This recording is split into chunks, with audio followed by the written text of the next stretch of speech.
الحمد لله وكفى وسلام على عباده الذين اصطفى. أما بعد فأعوذ بالله من الشيطان الرجيم. بسم الله الرحمن الرحيم. لقد رضي الله عن المؤمنين إذ يبايعونك تحت الشجرة. آمنت بالله صدق الله العظيم وبلغنا رسوله النبي الكريم ونحن على ذلك لمن الشاهدين والشاكرين والحمد لله رب العالمين. رب اشرح لي صدري ويسر لي أمري واحلل عقدة من لساني يفقهوا قولي. رب زدني علما رب زدني علما رب زدني علما. سبحانك لا علم لنا إلا ما علمتنا إنك أنت العليم الحكيم. يا رب صل وسلم دائما أبدا على حبيبك خير الخلق كلهم.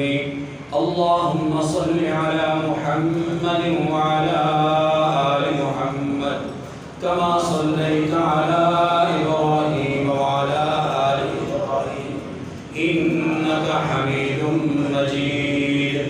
اللهم بارك على محمد وعلى آل محمد كما باركت على إبراهيم وعلى آل إبراهيم إنك حميد مجيد.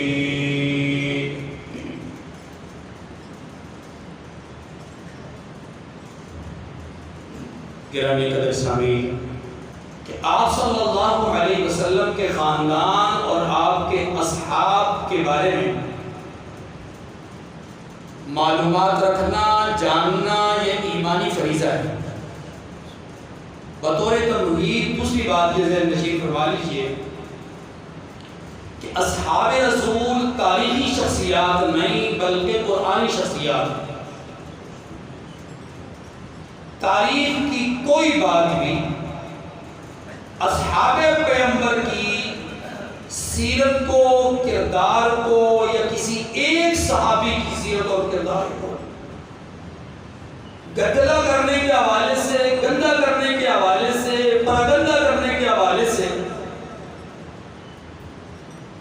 اگر ہمیں کوئی ترغیب لیتی ہے تو ہم تاریخ کے اس واقعے کو، تاریخ کی اس بات کو پاؤں تلے روند ڈالیں گے، اللہ کے قرآن کو غالب جانیں گے. تیسری بات، اصحاب رسول انتخاب خداوندی ہیں، عام شخصیات نہیں. ان اللہ اختارنی واختار لی اصحابی. اللہ کے پیغمبر فرماتے ہیں اللہ نے مجھے نبوت کے لیے چنا اور میرے لیے میرے صحابہ کو چنا. چوتھی بات، اصحاب رسول کی تطہیر کا تذکرہ قرآن نے سورہ انفال میں کیا ہے. اِذْ يُغَشِّيكُمُ النُّعَاسَ أَمَنَةً مِّنْهُ وَيُنَزِّلُ عَلَيْكُم مِّنَ السَّمَاءِ مَاءً لِيُطَهِّرَكُم بِهِ وَيُذْهِبَ عَنكُمْ رِجْزَ الشَّيْطَانِ وَلِيَرْبِطَ عَلَىٰ قُلُوبِكُمْ وَيُثَبِّتَ بِهِ الْأَقْدَامَ. اوصاف ہیں اللہ نے قرآن میں بیان کیا اصحاب پیغمبر کی. پانچویں بات، تقوی اور صحابی لازم ملزوم ہے. تقوی اور صحابی لازم ملزوم ہے. اللہ قرآن میں کہتے ہیں الزمہم کلمۃ التقوی. اللہ نے تقوی ان کے لیے لازم بنا دیا ہے. اس کو آپ یوں سمجھیے کہ جیسے آگ سے اس کی گرمی کو جدا نہیں کیا جا سکتا. آگ ہوگی تو گرمائش ہوگی، برف ہوگی تو ٹھنڈک ہوگی. تو جیسے ان سے ان کی صفات کو جدا نہیں کیا جا سکتا، صحابی سے تقوی کو جدا نہیں کیا جا سکتا. اور اس سلسلے میں آخری بات یہ سمجھ لیجیے کہ اصحاب پیغمبر کے حوالے سے قرآن میں 12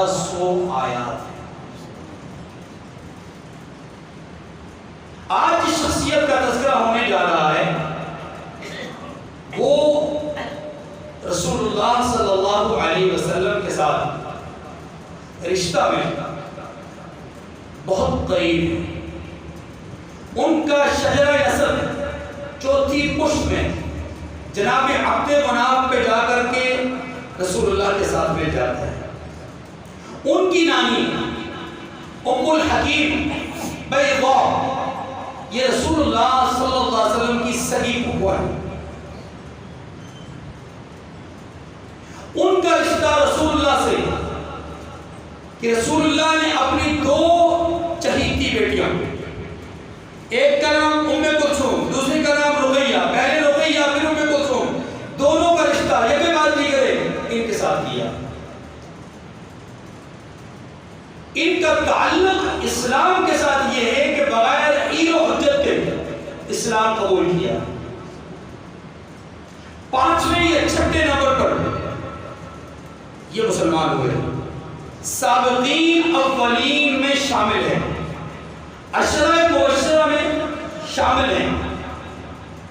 اس دھرتی پر سوالات انبیاء علیہ السلام میں سے کسی شخص کو بھی سوائے عثمان بن عفان کے یہ مقام حاصل نہیں کہ اس کے گھر میں ایک نبی کی دو بیٹیاں ہوں. کسی بھی نبی کے دولے داماد ہونے کا شرف صرف جناب عثمان بن عفان رضی اللہ تعالی عنہ. ان کا مقام اور رتبہ احادیث مبارکہ اور واقعات زمانہ رسول سے پتہ چلتا ہے کہ وہ معتمد رسول تھے. وہ سفیر رسول بنا کر کے مکہ مکرمہ بھیجے گئے. وہ رسول اللہ کی دعاؤں کے مستحق ہوئے. ان کے متعلق رسول اللہ نے فرمایا یہ اخلاق میں میرے مشابہ ہیں. وہ کاتب وحی ہیں، خلیفہ ثالث ہیں، حافظ القرآن ہیں، جامع القرآن ہیں، ناشر القرآن ہے، ذو الحجرتین ہے، ذو النورین ہے. وہ کون ہے؟ وہ عفان کے بیٹے عثمان بن عفان.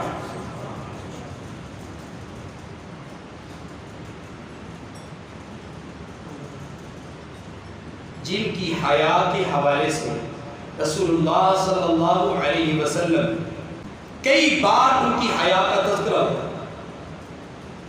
مثلا ایک موقع پر آپ علیہ السلام اپنی پنڈلی سے کپڑا اٹھائے ہوئے بے تکلفی کے عالم میں حجرہ عائشہ میں جہاں آج بھی آرام فرما رہے ہیں وہیں پر تشریف فرما تھے.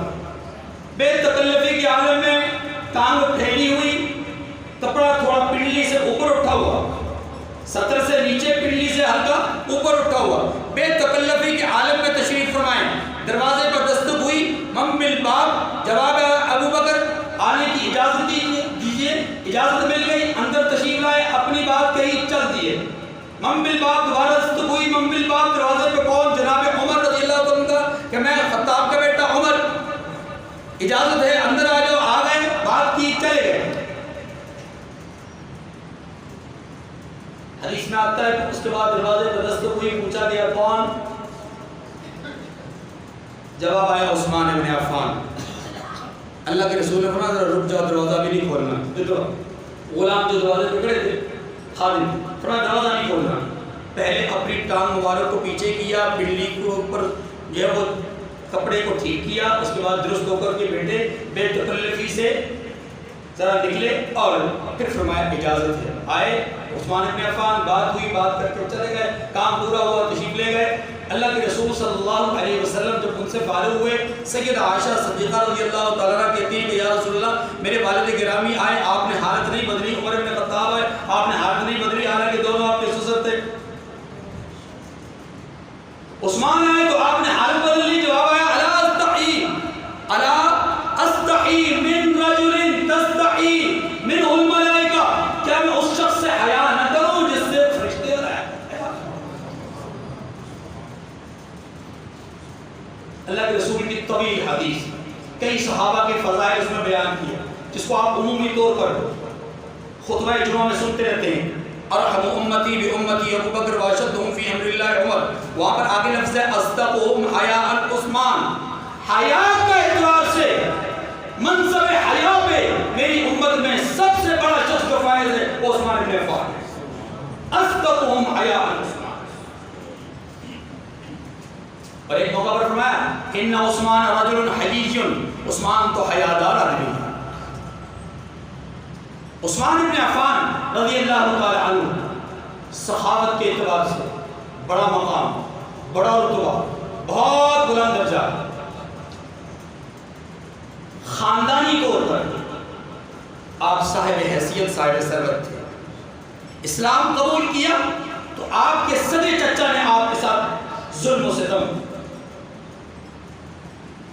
کی انتہا کر دی، چٹائیوں میں بند کیا، آپ پر تشدد کیا، لیکن دامن مصطفیٰ کو چھوڑا نہیں۔ حضرت ابوبکر صدیق کے بہت قریبی دوست تھے، جناب ابوبکر صدیق رضی اللہ تعالیٰ عنہ نے انہیں دعوت دی کہ ہمارے دوست جناب محمد رسول اللہ صلی اللہ علیہ وسلم نے نبوت کا دعویٰ دیا ہے، آپ ان کی نبوت کو مان لیں، مجھے لے چلو جناب رسول اللہ کی خدمت میں۔ گئے، کیا کر ایمان قبول کر لیا، کوئی معجزہ طلب نہیں کیا، کوئی دلیل طلب نہیں کی، کوئی حجت قائم نہیں کروائی، بلکہ دعوت ایمان قبول کر لی اور بغیر حیل و حجت کے قبول کی، کیونکہ دوستی ابوبکر کے ساتھ تھی رضی اللہ تعالیٰ۔ کس کے ساتھ تھی دوستی؟ ابوبکر نے بھی دلیل نہیں مانگی، انہوں نے بھی دلیل۔ رسول اللہ صلی اللہ علیہ وسلم کے اس پیغام کو تسلیم کرنے کے بعد اسلام کی، ایمان کی راہ میں بہت بڑا سرمایہ خرچ کرنے والے شخص کا نام عثمان بن عفان ہے۔ 3 موقع ایسے کہ رسول اللہ صلی اللہ علیہ وسلم نے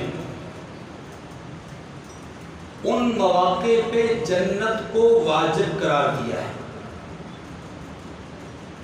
نمبر 1، مدینہ منورہ میں پانی کی قلت ہو گئی، پینے کا پانی دستیاب نہیں، ایک کنواں ہے بحر رواں، وہ قبضے میں ایک مسلمان کے، ایک روایت کے مطابق، یا قبضے میں ہے یہودی کے، عمومی روایات کے مطابق، جو مسلمانوں کو مہنگے داموں پانی فروخت کرتا تھا اور یہودیوں کو بڑا سستا پانی دیتا تھا، پانی بھارت بکتا تھا۔ عثمان بن عفان رضی اللہ تعالیٰ عنہ مجلس میں موجود ہے، رسول اللہ فرماتے ہیں کہ کون ہے جو اس کنویں کو خریدے اور خرید کر کے مسلمانوں کے لیے وقف کرے، فَلَهُ الْجَنَّةُ، اس کے لیے جنت کا وعدہ ہے۔ حضرت عثمان بن عفان کھڑے ہوئے، یہودی سے جا کر کے بات کی، پہلے کچھ قیمت، پھر کچھ قیمت، پھر کچھ قیمت، یہاں تک کہ ایک روایت میں آتا ہے 25,000، دوسری روایت میں آتا ہے 30,000 اور تیسری روایت میں آتا ہے 35,000 دراہم دے کر کے حضرت عثمان بن عفان نے وہ کنواں خریدا۔ خریدنے کے بعد اس کنویں کو رسول اللہ صلی اللہ علیہ وسلم کی مجلس میں، بارگاہ میں حاضر ہو کر کے مسلمانوں کے لیے وقف کر دیا۔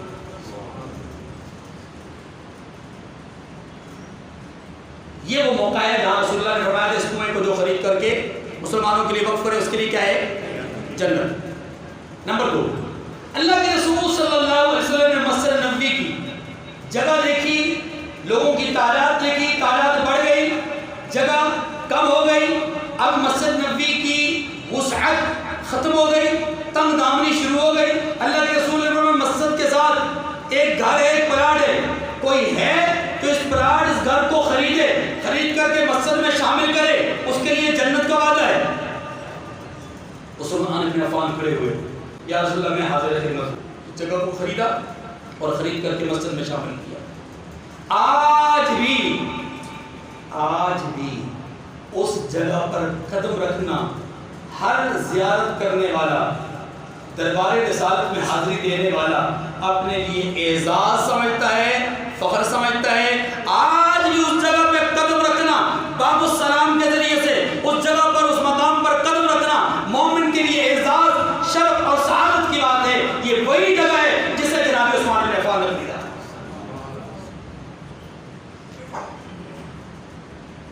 دنیا میں بہت ساری مسجدیں بڑی بن کر شہید ہو گئی، مٹ گئی، ختم ہو گئی، لیکن عثمان بن عفان نے جس مسجد کے لیے جگہ خریدی وہ مسجد انشاءاللہ قیامت تک رہے گی اور عثمان بن عفان کے نامہ اعمال میں اجر و ثواب بھی مستقل رہے گا۔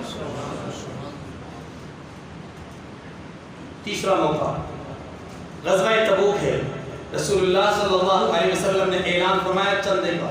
بہت سارے لوگوں نے اپنی اپنی حیثیت، کچھ نے حیثیت سے زیادہ، کچھ نے حیثیت سے کم دیا. عثمان بن عفان جب آئے، پہلے آپ نے 1000 اونٹ سامان سے لدا ہوا دربار الہی میں، دربار مصطفیٰ میں پیش کیا کہ یا رسول اللہ اسے اللہ کی راہ میں میری طرف سے قبول فرما لیجیے. اللہ کے رسول نے قبول فرمایا. پھر کچھ دیر کے بعد پھر اعلان کیا کہ جیش عسرہ، تنگی کا لشکر جا رہا ہے، تنگی کا سامان، تنگی کا موسم ہے، تنگی کا وقت ہے، لوگوں کے پاس رخت سفر نہیں ہے، یعنی لوگوں کے پاس سامان زیادہ راہ نہیں ہے، آپ میں سے جو جتنی استطاعت رکھتا ہے راہ خدا میں خرچ کرے. عثمان بن عفان گئے گھر، 1000 دینار اٹھائے اور رسول اللہ کے دربار میں لا کر کے پیش کر دیے. اب توجہ، رسول اللہ صلی اللہ علیہ وسلم کی گود مبارک ہے، آپ کی جولی ہے، اس میں وہ 1000 دینار اشرفیہ رکھی ہوئی ہیں. آپ علیہ السلام ان کو الٹا پلٹا رہے ہیں اور آپ یہ جملہ فرما رہے ہیں ما ضر عثمان ما عمل بعد اليوم. آج کے بعد عثمان ابن عفان کو کوئی عمل ان کا نقصان نہیں دے گا. عثمان جنتی ہے. عثمان ابن عفان رسول اللہ صلی اللہ علیہ وسلم کی مسجد نبوی کی توسیع میں آگے آگے، جیش عسرہ میں آگے آگے، آپ صلی اللہ علیہ وسلم کا کوئی اعلان ہوتا ہے وہ آگے آگے، یہاں تک کہ اتنا اعتماد ہے رسول اللہ کو کہ کوئی آتا ہے آپ کے پاس سوالی بن کر، آپ کے پاس موجود کچھ نہیں ہوتا تو آپ فرماتے ہیں جاؤ وہ فلاں جگہ پر میرے ایک ساتھی عثمان بن عفان کا گھر ہے، جاؤ جا کر کے عثمان کے گھر پہ ان سے کہو کہ مجھے رسول اللہ نے بھیجا ہے، بس اتنا کہنا، اپنی ضرورتیں ان کے سامنے بیان کر دینا. یہ شخص جاتا ہے جو حاجت ہے ان کے سامنے رکھتا ہے. جناب عثمان بن عفان کبھی بھی کسی حاجت مند کو خالی ہاتھ نہیں لوٹاتے، بلکہ جو حاجت بیان کرتا ہے اس سے دورہ دے کر کے واپس لوٹاتے ہیں. یہ اعتماد رسول ہے. رسول اللہ صلی اللہ علیہ وسلم کے بعد جناب ابوبکر صدیق رضی اللہ تعالیٰ عنہ کا دور ہے. 7 سال ہو گئی. مکہ مکرمہ میں اجناس غزا کم پڑ گئی، غزائی اجناس کی قلت ہو گئی. عثمان بن عفان کا قافلہ آتا ہے، 100 اونٹ ہیں غزائی سامان سے لدے ہوئے، مدینہ منورہ میں داخل ہوتے ہیں. تاجر دوڑ کر کے جاتے ہیں. کس کا قافلہ ہے؟ کس کی تجارت، کس کا تجارتی قافلہ ہے؟ عثمان بن عفان کا. عثمان بن عفان کے پاس آئے، عثمان آپ کا غلہ آیا ہے، آپ کتنے میں فروخت کریں گے؟ تم کیا دام لگاتے ہو؟ کہا جی ہم آپ کو 20% زیادہ دیں گے، جو آپ کی قیمت خرید ہے اس سے 20% زیادہ دیں گے، یعنی 10 کی 12 آپ کہہ رہے ہیں، اگر 10 لگایا تو 12 دیں گے. عثمان بن عفان نے کہا کہ کم ہے، مجھے کوئی زیادہ دے رہا ہے. انہوں نے کہا جی آپ 10 کی 15 لے لیجئے، یعنی 50% آپ اس میں منافع لے لیجئے. فرمایا مجھے اس سے بھی زیادہ مل رہا ہے. کون ہے جو آپ کو اس سے بھی زیادہ دے رہا ہے؟ مجھے تو 1 کا 10 مل رہا ہے. اب وہ سارے پریشان ہو گئے، ایسا کون ہے جو آپ کو 1 کے بدلے میں 10 دے؟ فرمایا میرا اللہ مجھے 1 کے بدلے میں 10 دینا چاہ رہا ہے. میں چاہتا ہوں کہ میں فقراء میں تقسیم کر دوں، میں چاہتا ہوں میں اللہ کی راہ میں تقسیم کر دوں تاکہ مجھے 1 کے بدلے میں 10 ملے. اور پھر مدینہ منورہ کے اندر اونٹوں کو لے کر آئے اور اعلان کروا دیا کہ جتنے فقراء ہیں مدینہ کے وہ سارے کے سارے یہاں جمع ہو جائیں، ہم غزہ مفت تقسیم کر رہے ہیں.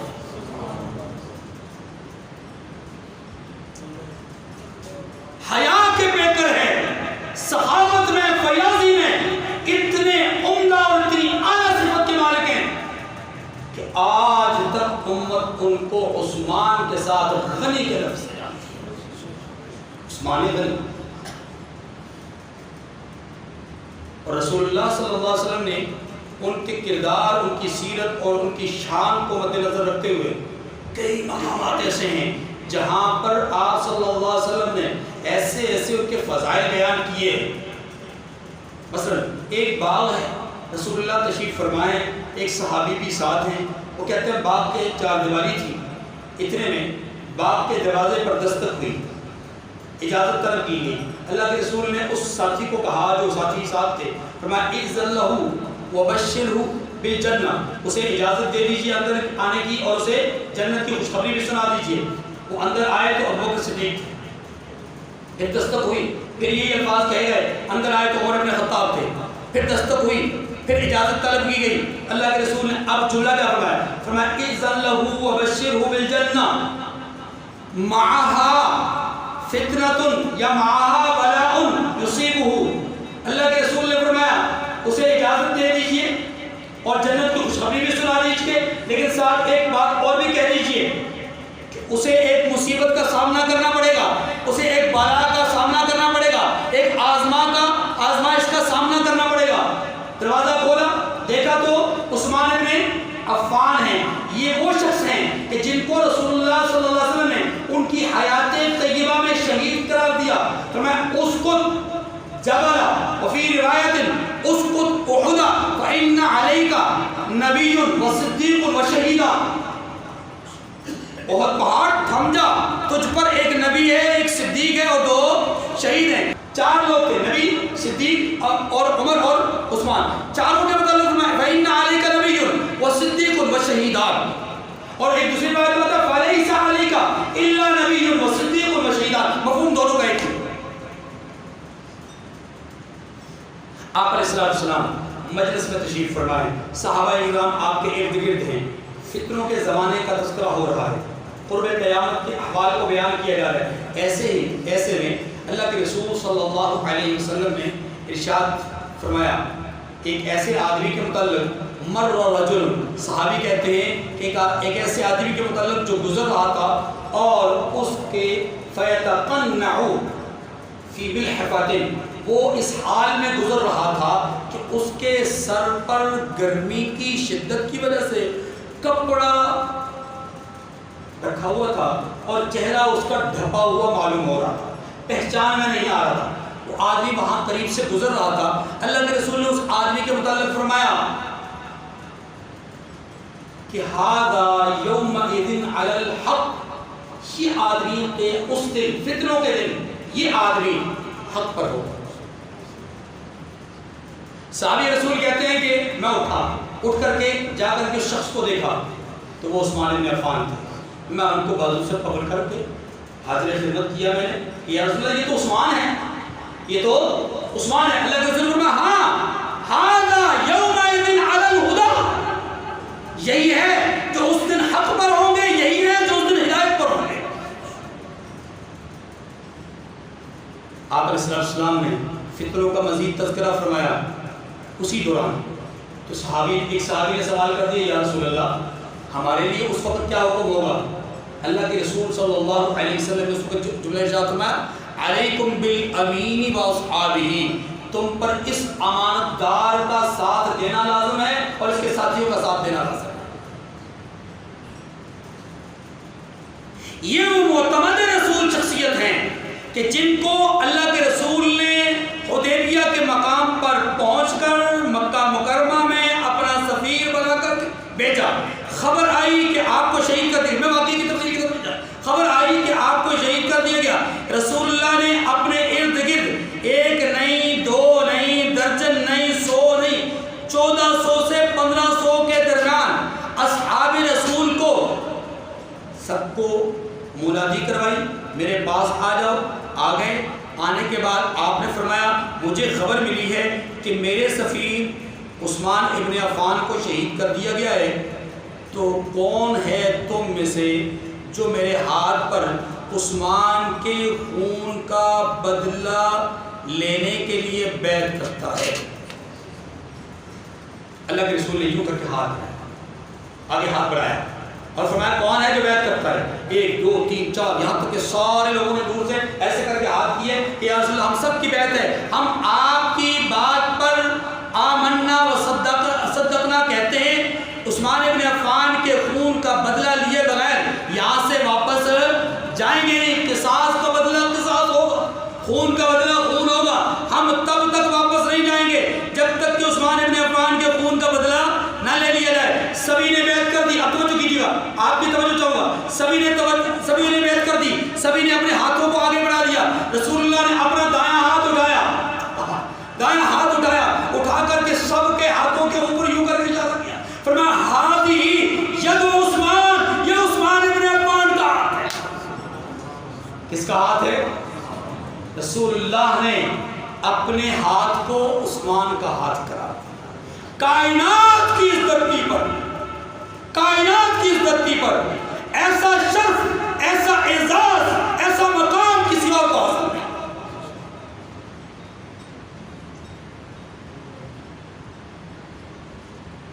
کہ رسول اللہ نے اپنا ہاتھ ان کا ہاتھ قرار دیا۔ آپ نے غزوہ بدر کے موقع پر حضرت عثمان ابن عفان رضی اللہ تعالیٰ عنہ سے ارشاد فرمایا ان لک اجر رجل ممن شہد بدرا او سہمہ، آپ کے لیے بدر کے شریک جیسا اجر بھی ہوگا اور اس جیسا مال غنیمت بھی آپ کو ملے گا۔ یہی وجہ ہے کہ بخاری اٹھائیے، مسلم اٹھائیے، ترمذی اٹھائیے، تمام حدیث کی کتابوں میں بدر کے شرکاء کے نام لکھے ہوں گے تو وہاں پر عثمان ابن عفان کا نام بھی ہوگا۔ حالانکہ عثمان ابن عفان شریک نہیں ہوئے لیکن انہیں غنیمت میں بھی شامل کیا گیا، انہیں اجر میں بھی شامل کیا گیا۔ کیوں؟ اس لیے کہ رسول اللہ کو اعتماد تھا۔